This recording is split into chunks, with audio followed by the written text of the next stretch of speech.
Oh, That's how we do it on What You're Craving. wait. The light is so bright in my face. The light's bright on your face. You enter the room. We press record, especially with you and me, because I feel like the good stuff will happen. The listener. Can I tell you what's happening for me right now? Please. So I'm going to a baseball game after this, and I know time is a construct, but it's just not on my side today. So I was like doing 50, I was getting ready. And so I'm like wearing jeans right now. You can't see. But like I'm so used to athletisure and zoom on the top, and whew. So I'm so glad to be so I'm so glad to be sitting with one of the CEOs of my power circle to have this conversation while I sit in jeans. Why do we even wear jeans? Like, why do we even wear jeans? I don't know. All I have to say is I was wearing them. I was wearing very comfy pants, and then I went out to dinner last night and I put jeans on, and then I was like, had to drive, and I was like, screw this, they're coming off. You were like, so you didn't wear jeans to the thing? No, I wore jeans to the thing, even though I didn't really need to. But then for my car drive, I was like, I know. I was like, maybe I might go change into some different pants. Probably not. I do want to look impressive. I'm telling you, you know what I was thinking about me today? Now let's talk about you. Today I went to acupuncture, and then right after acupuncture, I went to Botox. And I thought, well, that sure defines me, doesn't it? Calm your nerves before you inject the. She's a little acupuncture. She's a little Botox. I think that's what they would say about me. Perfection. Hello, Alison. No, I'm so happy to be here and chat with you. Can I tell you something? I'm so excited that my audience gets to meet you. You are absolutely one of my favorite humans. And you're my recovery's favorite human. It's rare. My disease doesn't love you so much, but it's rare to get a squeal on a podcast. I think that maybe was the first time I've ever done that. So that just shows you how excited I am. Yeah, and you've been on the rounds. So, I mean, obviously we want to know what you do for a living, but not particularly, but we want to know about you. Allie is referenced 3 times in my book, What You're Craving. I mean, that's not my book. My book's called Breaking Up Sugar. Your podcast is called What You're Craving. It's the jeans. I swear it's probably the jeans. It's like, I can't even think. My poor stomach. But like, can you tell us more about like you and your path and why you're in my power circle at such a high level? Thank you for that. At a high level. I mean, I just feel like Molly, you're the best. I mean, let me just say before I get into me, Molly, so I'm in her book. I don't remember even how or why, but because Molly's one of the most important people in my life. I have since been figuring out my own relationship to food, but Molly helped me in a really pivotal time in my life, let go of sugar and flour. And I did it for 4 years, and it changed my life completely. We'll talk about it. We have many moments that we can share. Molly, there's no chicken. That's a good one. That's a good story. We have to tell that one. 100%. There's many, many Molly moments where she came in and saved the crazy anxiety, and I'm sure she does for all of you. So we'll get into that. But I also think, what I want to make sure we talk about today is that we are mostly are in my power circle. I say, I would text my friend Allie, kitchen's closed.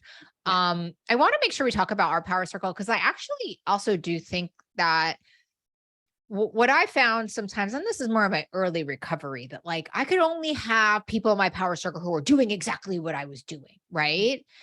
And I think part of what at least I love about my power circle, whatever, is that like, yeah, like you were in a point where you're like, I don't know if maybe sugar can come back in. I'm like, great. That don't mean us not in the same power circle, right? Like, and there's a time, I also want to talk about your, if we have time, about you not being on Instagram for so long, because you're back on Instagram. I'm so glad to see your life, but I think it was such an amazing, you took like 6 months off Instagram. Bless you. I would love to talk about it, because even like I just went back on this weekend, and like I like have this instinct to like show every picture that I showed, and I'm like, do I need to do that? I'm navigating coming back and figuring it out. It's weird. It's social media is so weird. Ugh. So, okay, let me give like a little bit of a spiel. You asked Yeah, how what I it was like, who you are, what it was like, and how are we eating disordered power circle buddies? I'm gonna put okay. on my necklace too. Okay, that's great. I feel better Oh, about myself. yay. All right. So, my childhood was defined by my health issues, which kind of focused on um, me being overweight.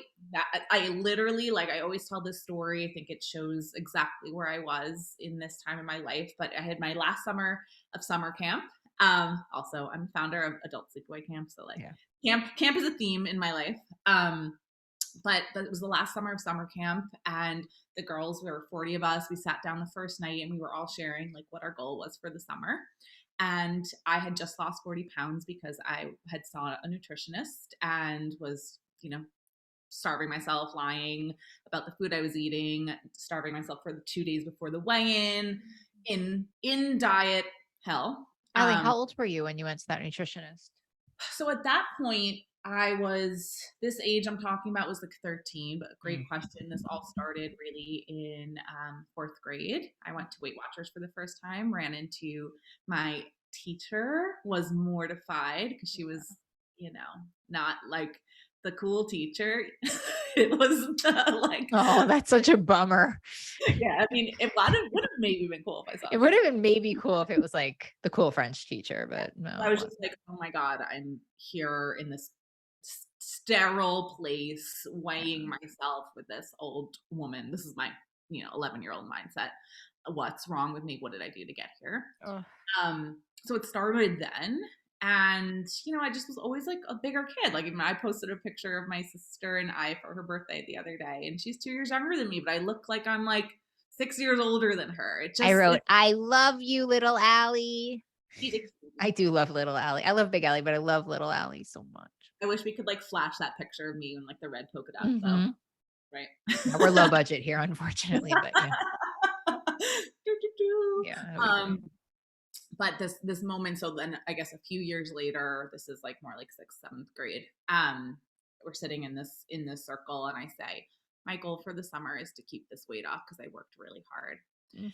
And that summer, it's like I couldn't enjoy what was in front of me because my sole focus was like stay as small as I can. And then when I was eating and I was not as small as I could, I just felt like a piece of shit. And I didn't know how to get out of the cycle. Mm. So this God, I think so many adults, I mean, there's a time in my adult life that I could resonate with that, not being able to be present with what's with me because I was so worried about my weight and gaining it back in those moments. Me too, 100%.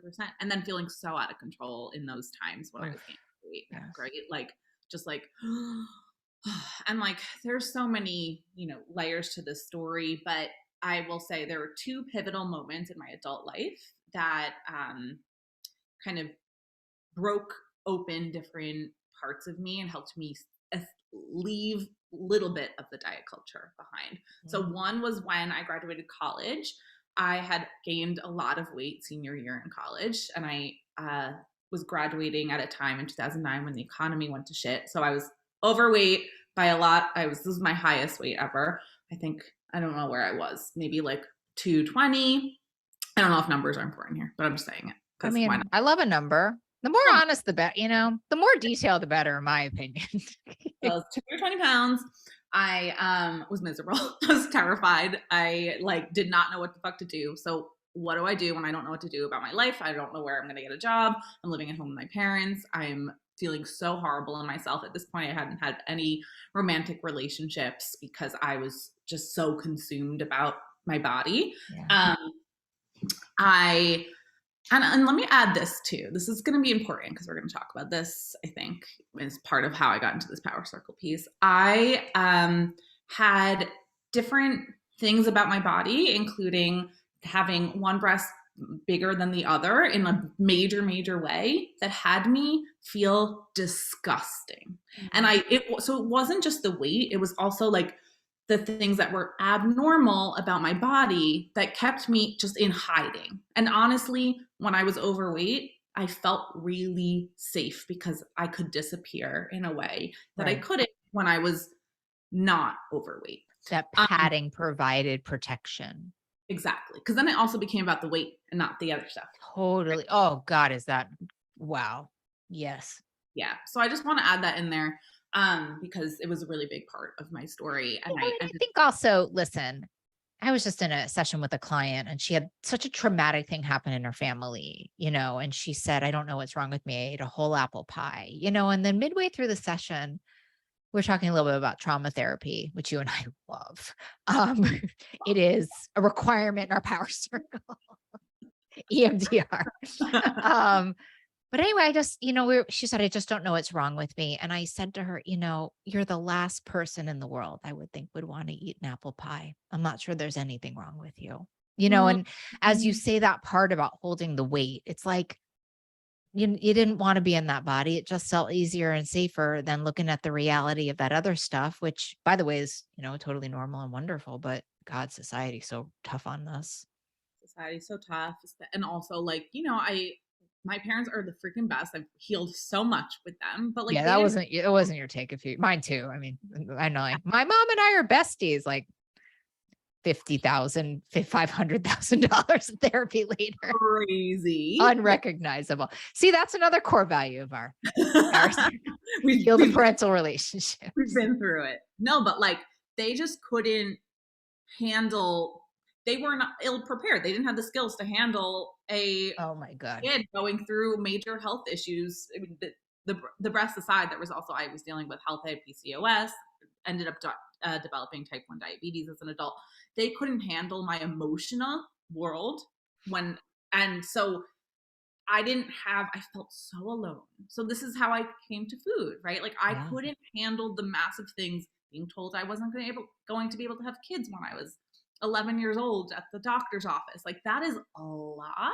And when you don't have a space to process that, like we find ways to deal with it. And for me, I really found food. I mean, I would come home from school and eat a whole bag of pretzel rods, and I couldn't wait for that moment. Or go to my friend Kim's house after school, and like they had the Klondike bars there, and there was the Cheez-Its, and like all the food. And I knew, like, I just couldn't wait for that because that Did was the Leipzig house have a controlled food?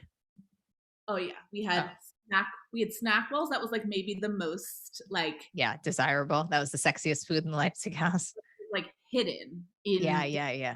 parts We of had the- none. We just had nothing at my house. Sorry if my mom's listening, but that's what's true. It was just barren. I was just at Jen Corwin's house downing the coffee cake. Couldn't get there. I want to go there right now. Yeah, can't you just picture those? Oh Like God. And they wheat thins and American cheese. I mean, what her mom had was just so high quality for my binging, for my pain too. I mean, right? Totally.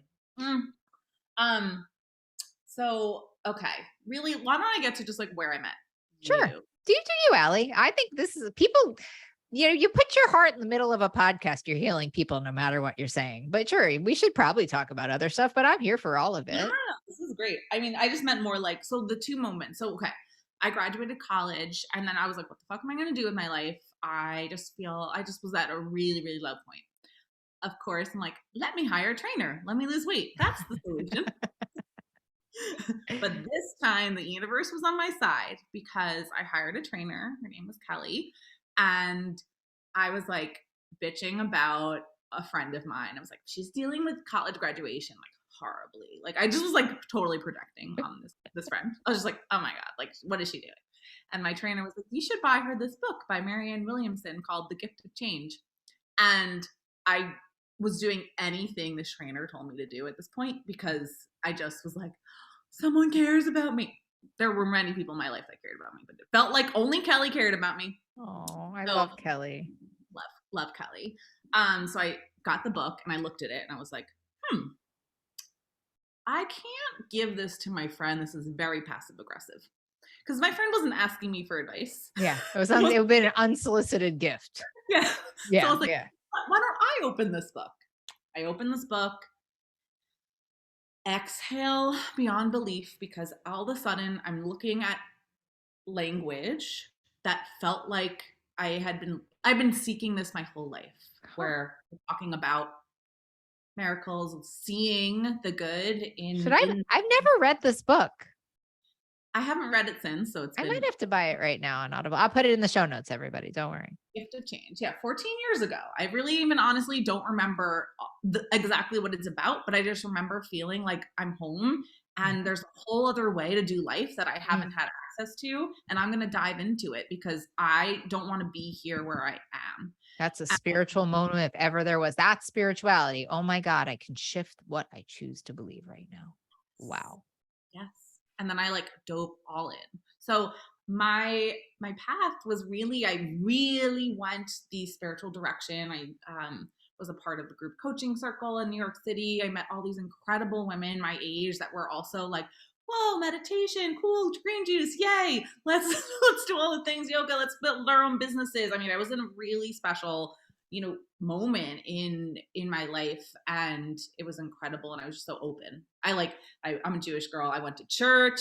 I went to Mhm. naked yoga. I was like all up in like, what, give me anything. I want to see all of what this is, and then I'll decide what works for me. That's kind of like how I do in my life. But So, how did you do that? Just because you read that Marianne Williamson book, you were like, okay. So I read the Marianne Williamson book. Good question. And then I was like, whoa, what is this? And then I started studying A Course in Miracles. So she teaches A Course in Miracles. So I got right, that book. I started getting her different books. Then I was like in the like self-help section and spirituality section in Barnes and Noble, Deepak Chopra. right, I had right. already also had read Eckhart Tolle's Power of Now in college. But And like, he resonated. Well, it just, listen, I just think of my listener, which is like, I always need to know like the exact how of how you shifted your life, and you've done it a bunch of times. yeah, I mean, to be honest though, this sounds like straight grace, right? Like this your was straight. mind, for some reason you opened this book that's not in your control. Then the mind was open. And instead of saying, oh, no, no, no, like good for you, Marianne Williamson, but not for me, you were like, okay, maybe. Okay, maybe. And then you started taking these steps and these steps. I just want to say for someone listening, this is why all I want you to do is get a teacher, learn this, go meet this person, because you never know when the grace of changing your life is going to come around. I love that you pinpointed that. This was straight grace because I had read Eckhart Tolle. I loved it. I could kind of, I hope this is okay to say. Everything's okay to say on what you're craving. Thank you. All right. So like it's getting legalized, so we can talk about it. So like I smoked weed in college, and like Wait, I you would think it's not okay to say you smoked weed on my podcast? I'm such a good girl. I'm like, Oh can my I God, can Allie, I tell people? you need to bring that to therapy. I just like I was like, what's she going to say? Oh my God, I'm sorry. this is my like this is my good girl. I just literally got so nervous I can't. Oh, it's okay, Um, Allie. You're okay, safe. so You're whenever safe and I was you're loved, high, Allie. I'm such a nerd. I'm a nerd. I'm a nerd at heart. You're the Okay. cutest nerd I know. I love you. So smoked weed, and whenever I would get high, I'd be like, "Oh my god!" Like it's like when I was high, I like understood Eckhart Tolle. Yeah. Obviously, like that was just the only time I was relaxed enough to like be like, "Whoa, cool! Everything's like supposed to happen right here in the present." I wasn't Mm, only in my head, but the grace of this moment in time when I was 22 was indescribable. Like I just felt like it was like I was lifted out of misery into possibility. That's what mm. that really felt like. It was like I am in a dark hole and I see no way out, and I guess the rest of my life is just going to look like this and I have to succumb to it. Um but Kelly like showed me another route. And like listen, there was like disordered stuff there too because I was like obsessed with The Biggest Loser and I was working out 3 times a day. I mean, there was like the obsession that was there, but but grace was there Yeah. to guide me through that moment. So I And you love it. just never know where, I mean, I really need this podcast today. This is helping me with my life, but like, you just never know like where the messages are going to come from. And if you're not open to receiving, if you're not open to a message, if you're not open to help, if you're convinced you can't get well, or if you're, determined to not get well, then you can't, grace allows for there to be a larger like scope to what you can see. Absolutely. And looking back at that time in my life, I will say this. I think that moving my body, although there was the obsessive tendency and we got a little overboard, I think it was really helpful Yeah. um, because I was committed to moving stuff through. I had a lot to heal after, being numb for 22 years. So the movement was really important. And that was the time I was just feeling my body in a way that I could hear that inner voice also. So there was that. Um, and then another big point was when I met Molly. Weed's involved in this again now that we're just chatting about marijuana. This is great. Yeah, no, I Because thought I couldn't even think of what terrible thing you were about to say. But here we are. here I we smoked pot once, guys. are. Save your judgment for later. I love it.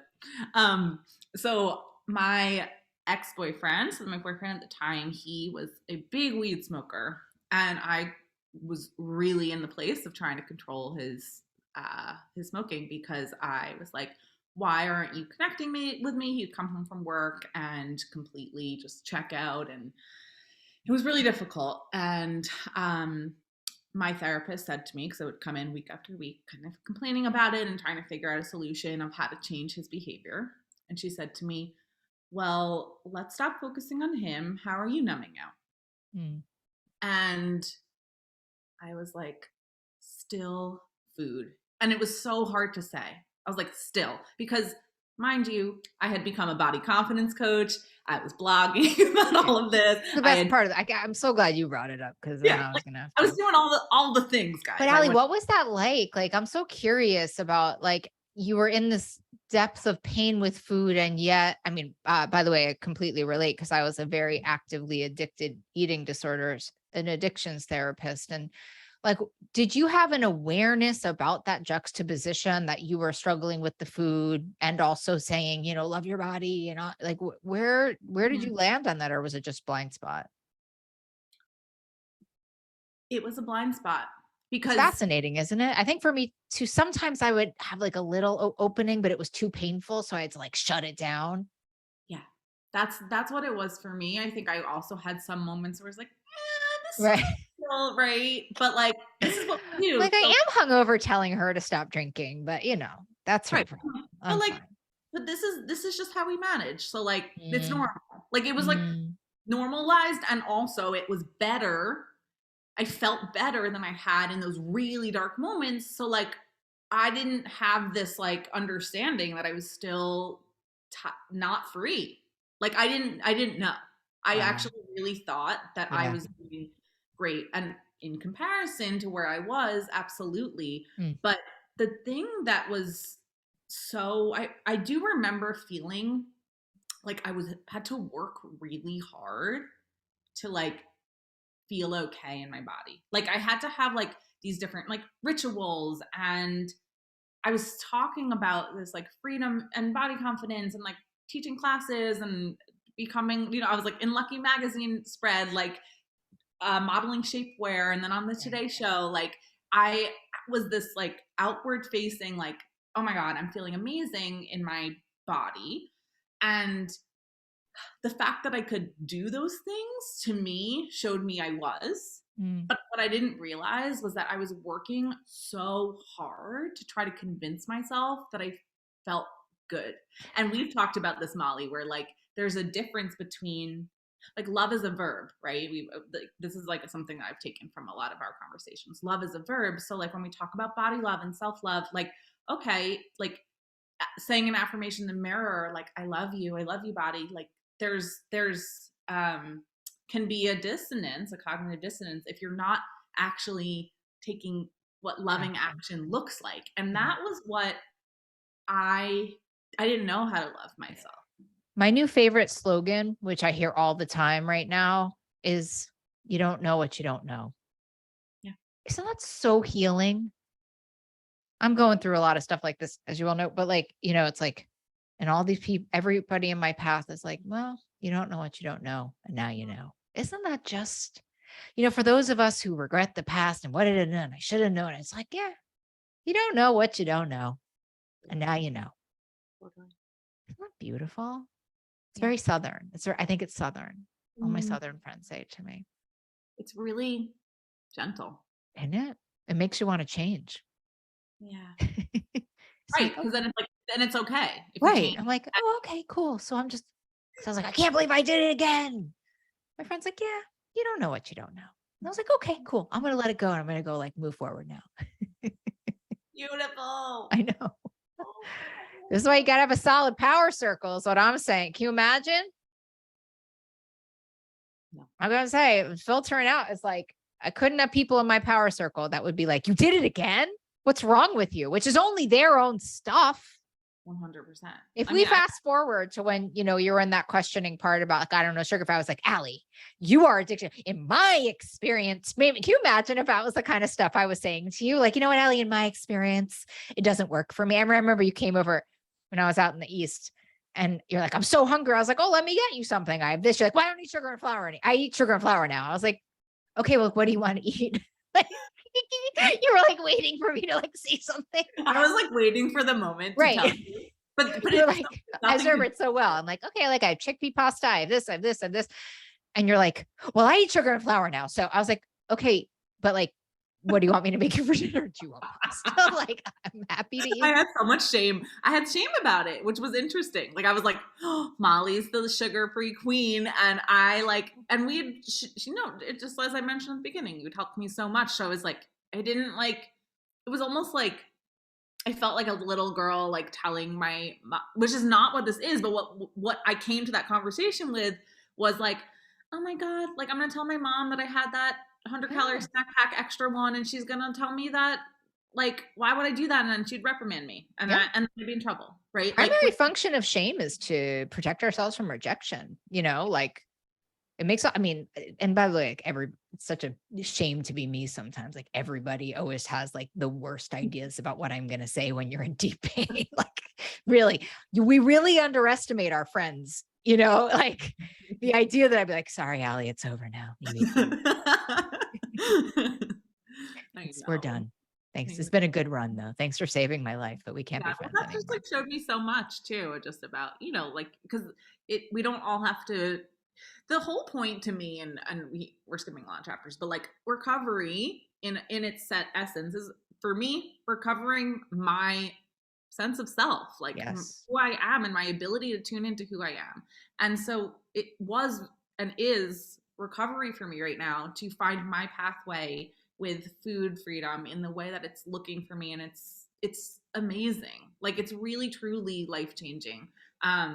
And each step of the way was life-changing. So like, but I think that's like, listen, one of my clients said to me, like, I've had our friend Ashley on, we know her, and she's like really opposed to 12 steps, and eats everything she wants now and didn't eat sugar and flour for a while. And then I had your best friend, my best friend, Michelle on, she's like pro, and she does it her way. And my client's like, I just love all the people you're having on. You make it so okay for me to be on a path. I'm like, that's the whole point. What you're saying about recovering, which is recovering your most authentic self. Like, listen, also for me, there's never been a minute where I have questions, except for when I read the book Intuitive Eating, and then like I really had a part of my language, a brain fuck reading that book, but came back to myself pretty quickly.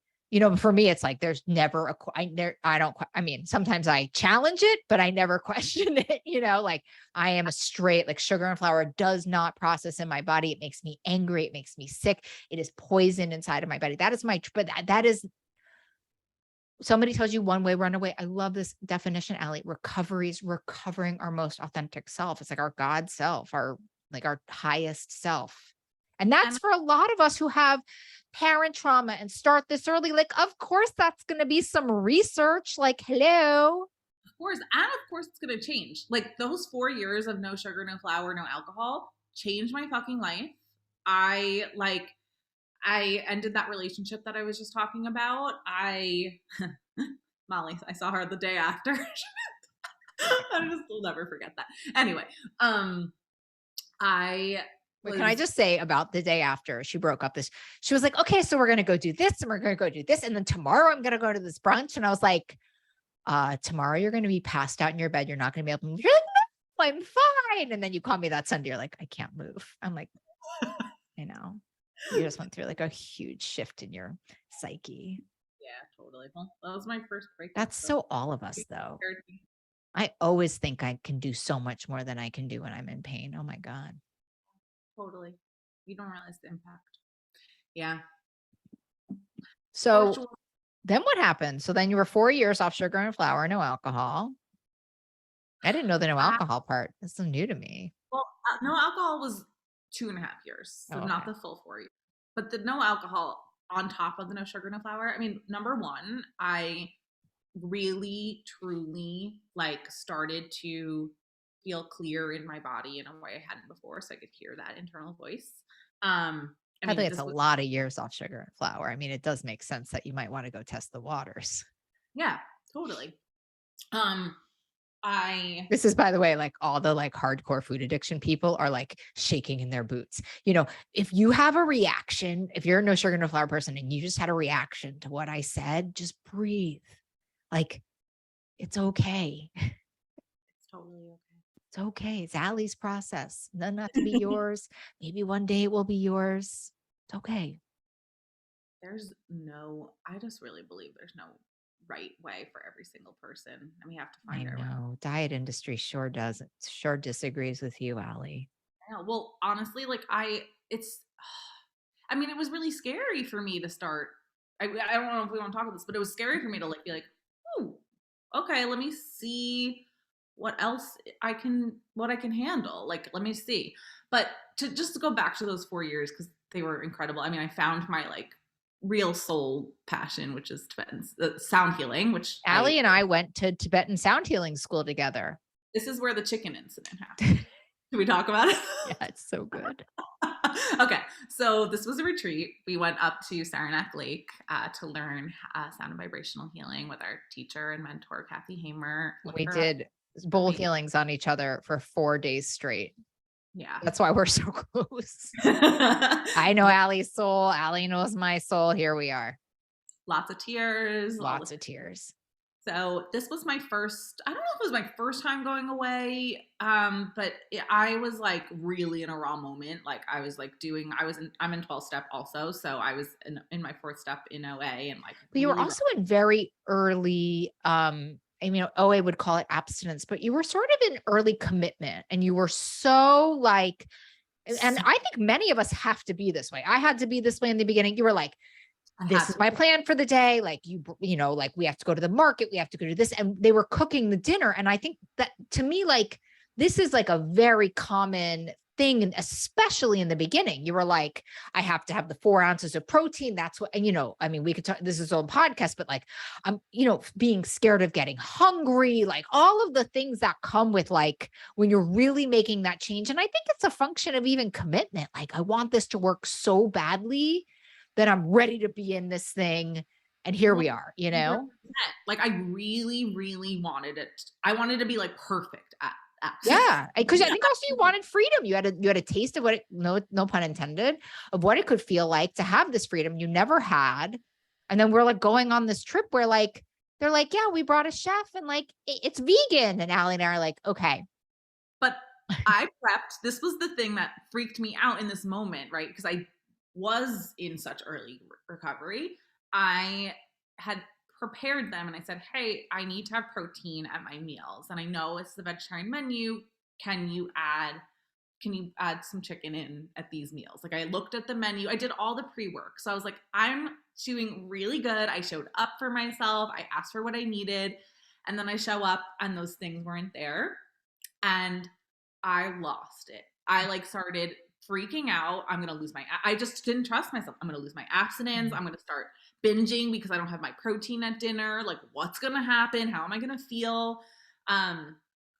It terrified me. So Molly like took me aside. I was like, let's go get some chicken. Just like she knew I needed to just have that there. And I don't even know if we ended up cooking it because I don't either. I just remember also being like, Allie, I don't know if we got chicken. I remember the story, me being like, Allie, this is how I remember the story. I was like, Allie, we're just going to eat this meal and then we're going to go to bed and we're not going to die. And we went and got food the next day, I think. Said, we're going to go get food for tomorrow. And we went to the Price Chopper in Saranac Lake. And I said, remember, I was like, you know what, Allie, we're just going to eat this food tonight. It will sustain us. We will not die. It is not ideal. We're going to eat our portion and we're not going to binge and we're going to figure it out tomorrow. 100%. And I watched you. because like Molly was one of those people who was like, make sure you have protein at meals. So I watched Molly just go with the flow. Yeah. I'm like, this is the hand we're playing. This is a poker game. This is the hand we're dealt. Not ideal. We don't have to have the same hand tomorrow. And talk about power circle. I leaned on Molly's ability and confidence in that moment because I didn't have it. I was freaking. I mean, if Molly wasn't there, I would have just started hysterical crying. I don't even know what I would have done. I would have Part of your charm is that you hysterically cry so often. I'm so envious of it. I do. I cry a lot. I'm a crier.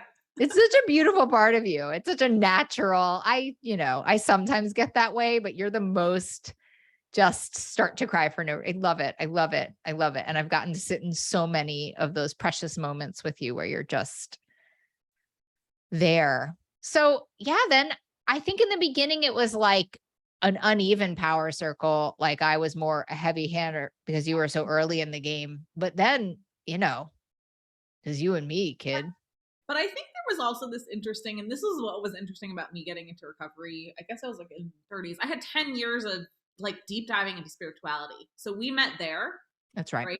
It was the food part that I really needed to focus on and was leaning on Molly. And then I think vice versa a little bit with the spirituality. That was where we could really meet. Yeah. I just always need friends that have that spiritual take on life. That everybody in my power circle has that core belief that if it isn't okay, it will be okay. And that it probably is okay, even though I don't think it's okay.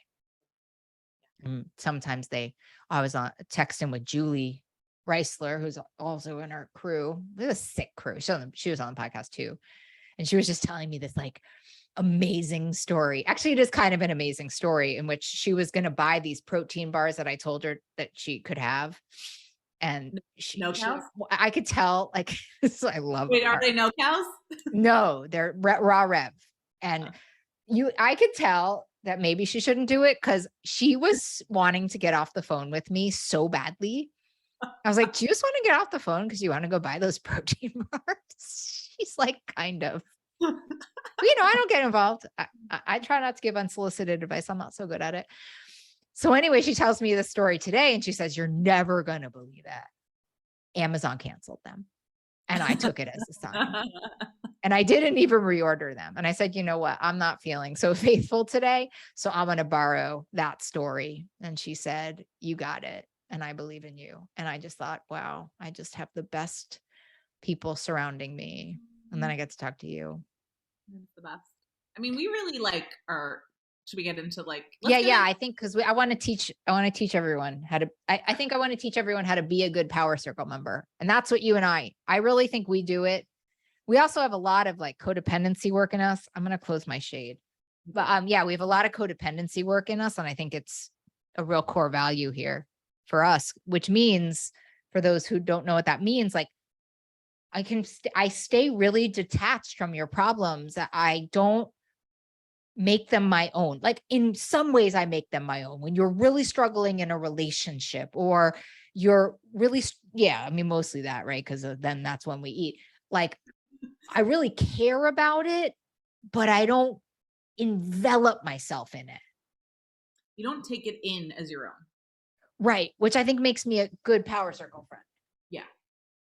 Agreed. I think that's an ability that I've had to cultivate over the years to not ingest, right? Because in moments of crisis, there's a lot of emotion, right? So like, this is an example. Lately, Molly and I have been very much just like texting each other where we're like, hey, well, this is what I'll do.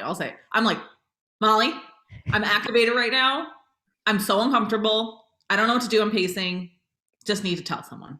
Yeah. Okay. Yeah. And she responds, okay, received, love you. I'm like, because it's in those moments where I'm so uncomfortable in the emotion that I can't even like talk to myself. Like I can't even be like, hey, Allie, we're activated right now. You're feeling a little like stressed and anxious. It's okay. That I first need to like tell someone who understands what that feels like.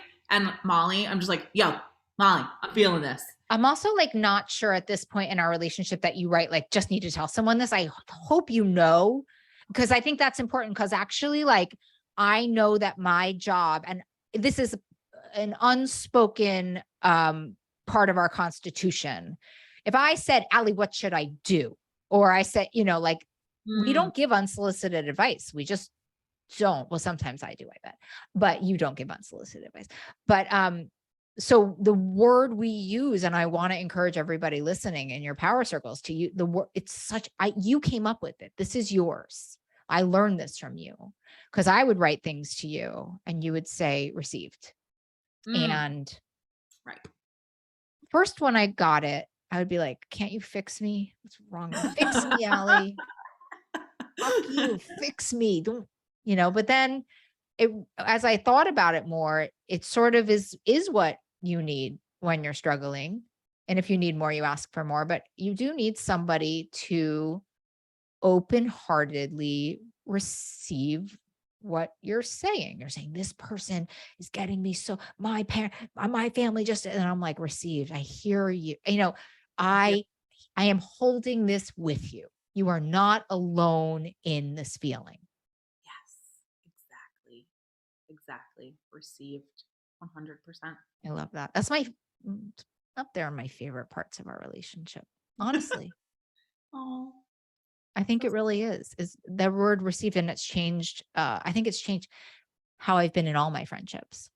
yeah, I think it has shifted us our dynamic with our power circle too. Because the thing is that for me, my most supportive relationships if I can really look at them, are the ones that know that I can get through what I'm in, and they support me to do that versus try to fix the problem. That is brilliant. Yeah. And we're not used. Both of us were not used to being in those types of relationships. So Yeah. like when we first started, we're like, okay, call me right now. Let's get into this together. And sometimes we need that, right? Yeah. Like, Yeah. Yeah. Sometimes, a lot of times we need that. yeah, we need that. And that's a-okay. I mean, But that was also, the text was like also at like, 1 PM I was driving. I did receive it. But yeah, I do love a good FaceTime with you. we need space. And like okay, so this is really cool. I've just learned about it's I'm sure there's terminology in psychotherapy and there's other ways to talk about this, but um I've been working the ACA program, Adult Children of Alcoholics and Dysfunctional Families. And one of the things that I've learned about are triggers versus emotional takeovers. And this is all in like the work of like our inner family and creating, building our own inner loving parent. It's really profound. But when I read about an emotional takeover, I was like, oh, okay. Because those are the moments where I need to like hysterically cry, call Molly and be like, I can't see straight right now. I don't know where I am. I am lost in this experience. I mean, I'm not saying that. I'm just saying my Right. experience. That's the Like, this feeling, is right? happening. And I don't know, and I don't know, and I don't know, and what do I do, and where am I? Like, I get lost. That's how, for me, an emotional takeover feels like. I lose sense of Like your myself. emotions take over in Exactly. such a profound way. Yeah. In a profound way, and I can't find my center. Mm. And when I'm triggered, I can see that I'm triggered. Meaning, like today, I texted you right before this call. Sorry, I'm a little out of focus. I texted you right before this call, and I said, I'm activated with this relationship that I have. I'm turning it over to you. We're practicing our It was our pre-podcast power circle practice. Yeah. exactly. And there you go. Right. And I knew that's all I needed in that moment. But like, and then I danced. I put on Patricia's Rain on Me Danceati, which is like such a Oh, I love that. and actually I got that idea from another power circle member, because she called me and I was like, oh my, perfect timing. Hi, I am triggered right now. And she was like, I was talking to her, I was like, I just need to move my body. And she was like, what's a really good way to do that? I've been thinking about that Rain on Me dance we did 2 years ago. Put that on. And like, I did it. But but that's what a dog does. I mean, that's what an animal does. An animal goes and literally shakes it off. I mean, it's like, I've been starting these cold plunges in the morning, and it really makes, Allie, game changer. I mean, it's like I've a game heard. changer. The game I mean, changer. we have to find those things. For me, like it's music and live concerts, and I shake it. I rock out because like I'm just like I need to shake it out of my body. Yeah. No, I mean, I think that's exactly right. And like, especially coming out of, we all have our own personal trauma, but coming out of the last 2 years where we had and we're continuing to have, and living in a world where like it's incomprehensible what. Yeah, but like, can I talk about this for a second? I know we're towards the end of the podcast, but I feel like I'm the only one that's having like a lasting, like I still can't like do it the way I used to do it. Like I'm still having ramifications from COVID. And I feel like every single person is just like bippity bopping, like launching all this, doing all this. I'm like, I am very traumatized from what just happened. I mean, I also had long COVID, but like, I feel very like different in my experience. I'm so glad you said that. That really healed me. Thank you. I'll never forget. We mentioned Ashley, so another member of our power circle. I ran into her a year into COVID, I think. And we like looked at each other and we're like, we are in the middle of experiencing trauma. Like we just like, I will never forget where we were sitting. We're like, this is trauma. Like I know, but I feel like everybody's like just trying to like, it's like my family system. Everyone's like, no, it's fine. Like all is well. I'm like, well, first of all isn't well. And we just went through, I don't know. I feel like a little bit, I mean, I always say this to you, but like, I just always feel like such an alien, like with how I am experiencing life versus other people who can just be like, whatever, like, let's go to Mexico. I'm like, I'm so tired still. I mean, but you just moved. So say what you just did. Cause I think you probably feel so good because you just did the brightest, shiniest, smartest thing of anyone I know. What'd you do the last 6 months, Allie? Oh, what do you mean? I mean, like you moved to like a farm and ate the food off the land and went off Instagram. Got it. I'm like, what are we talking about here? Like, okay. What do you mean? Yeah. So I lived in New York City. This is how I met Molly. I lived there for 10 years. During COVID, I was there the first 6 months. I was living in a studio apartment, staring at the same four walls. And it was insanity and terrifying. So I was like, I got to get out of here. Like, I can't do this anymore. So we both have that in common. But I left and was trying to figure out where I wanted to go, and really was like not ready fully to let go of New York City. But the universe, this was a grace moment because I got an apartment. I don't know if you remember this, but just a year ago. Of course I remember this. Yeah. I was like, all right. I was in a relationship. I was like, moving back to Brooklyn. It was on Broadway. Oh, no. Oh, the Brooklyn one. Oh, I thought you were like in the beginning of COVID. I thought you got one on Broadway or like subletting. No. Like I literally signed. Yeah, no. You got that apartment in Brooklyn. I remember.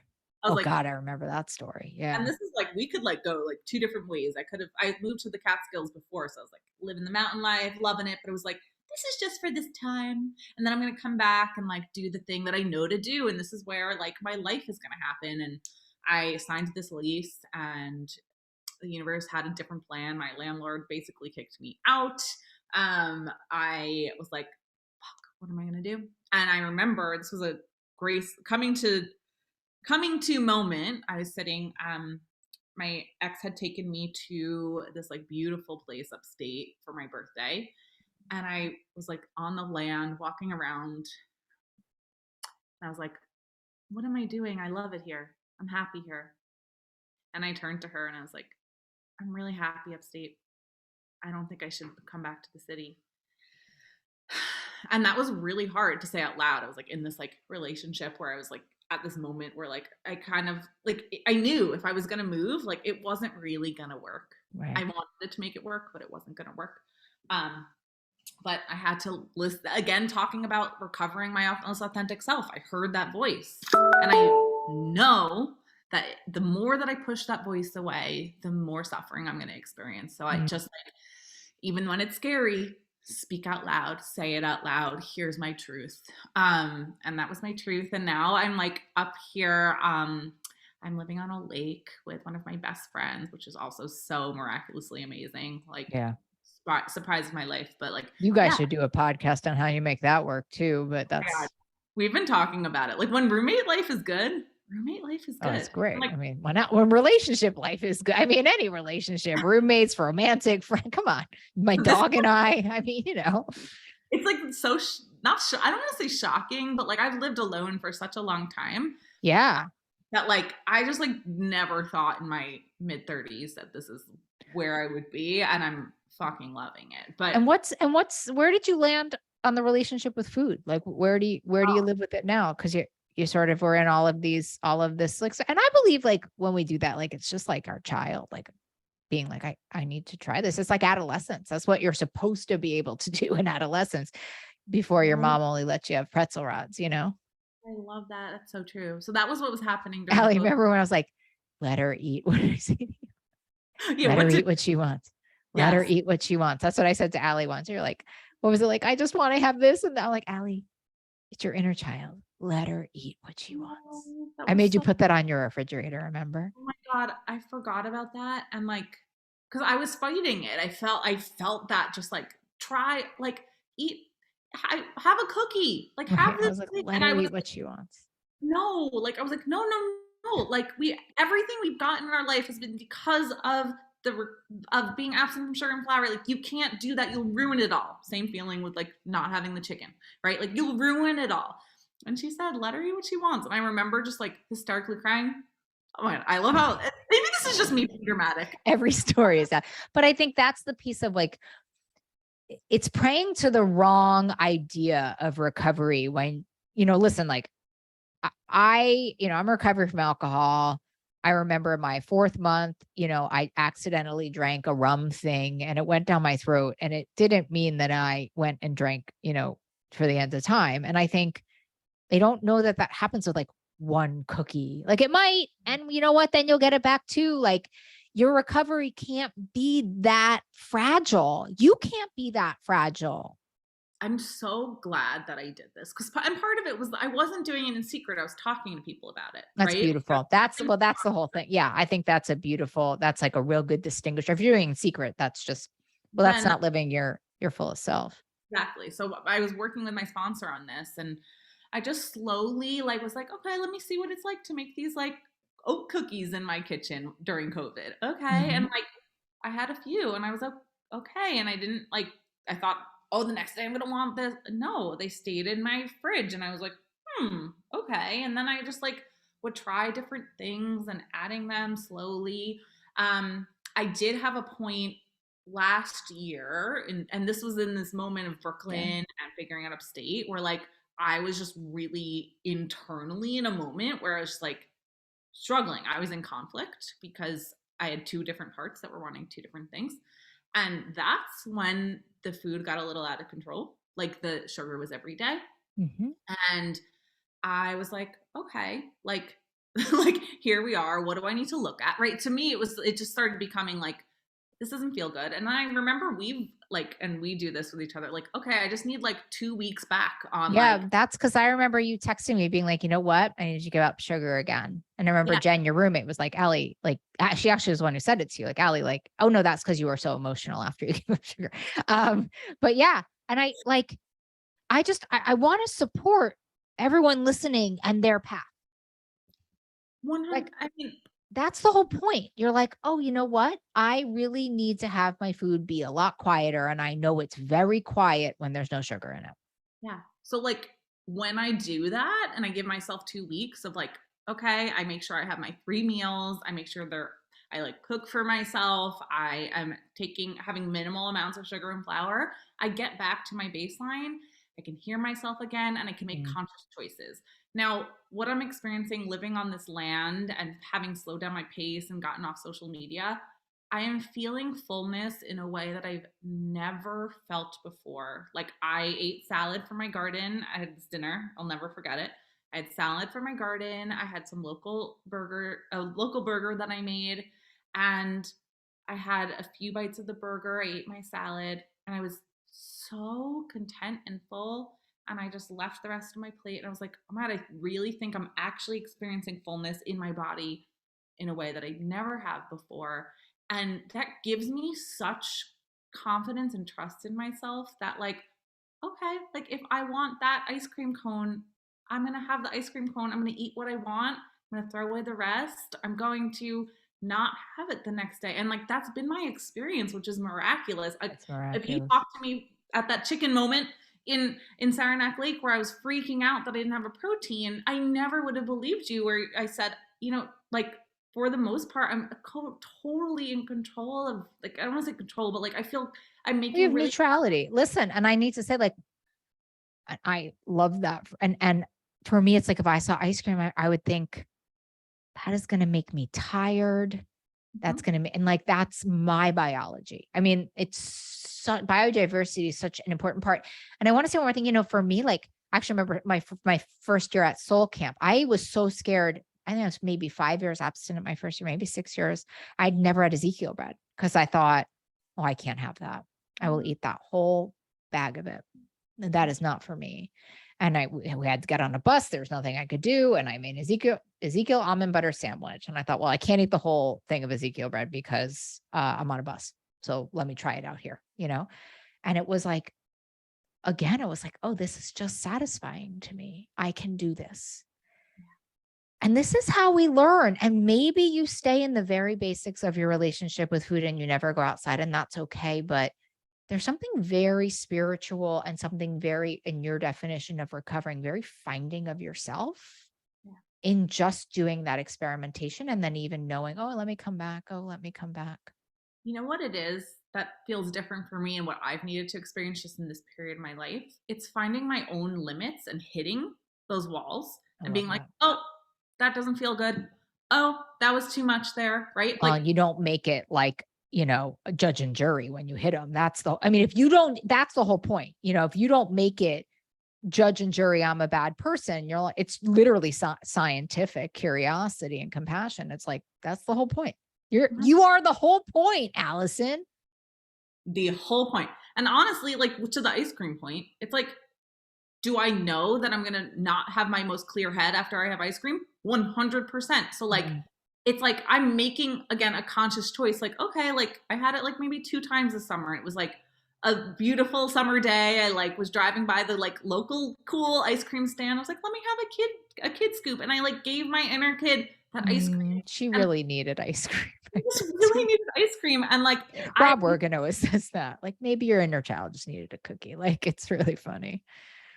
I love you. I love little Allie. I could do this forever. I'm so sad. I'm telling you, I'm just like having my power circle. Can I tell you one more thing that's really interesting about Ashley, our friend Ashley, as it speaks to you living on this land and it being so quiet and this mindfulness around your food. At the end of the podcast, spoiler alert, she's like, it's a miracle. It's a miracle. It's a miracle. And she says, and on Sundays, I go to church and I shut down my phone and I speak to nobody for the whole day. And I think, well, that's what's keeping you sober. That's what we actually require to not harm ourselves is sometimes not what we're able to do. And finding that middle path of like nurturing yourself. Like sometimes, you just got to like take your kids in the carpool, even though you're too tired to, but then you have to find time to take care of yourself. I mean, the level of self-care that's making it so that you can have ice cream, I also think can't be undercut here. I mean, it is so intentional what you're doing. Totally. And I have the space, I have the privilege and space to do that right now, living where I'm living, not having kids, right? Like, it's like, I have that space and taking advantage of it. But I do hope you have kids because I think you'd be a fabulous mom, but that's another podcast for another day. Who knows? Who knows? You don't know what you don't know. Isn't it just the most, it makes me relax. It makes me want to try harder. You don't know what you don't know. And imagine it in a Southern accent, it's just even nicer. It's smooth like cashmere. I love you, Alison. Thanks for coming on What You're Craving. I'll probably have you on again because I just think you're amazing. I would freaking love to be back on. Thank you for having me. I love you.